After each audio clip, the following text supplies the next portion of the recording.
This is a short story I wrote called A Short Story About a Girl, a Boy, and a Book.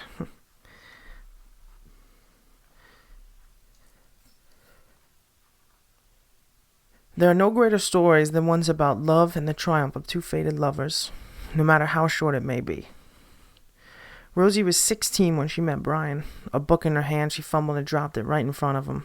He looked and laughed as she bent over to pick it up. She turned in anger at him. "You could help me pick it up," she said as she straightened herself back up. "I could have, but I would have had to get up." He laughed again. "Yeah, you're so funny." He smiled at her, still giggling a little.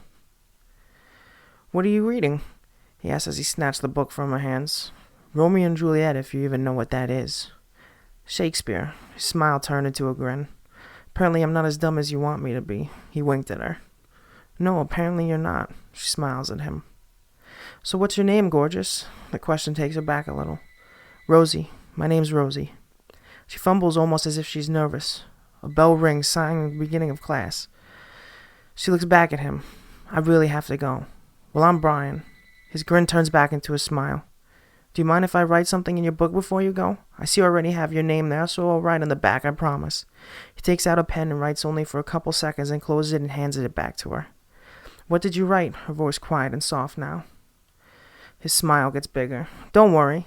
You'll see when you open your book later."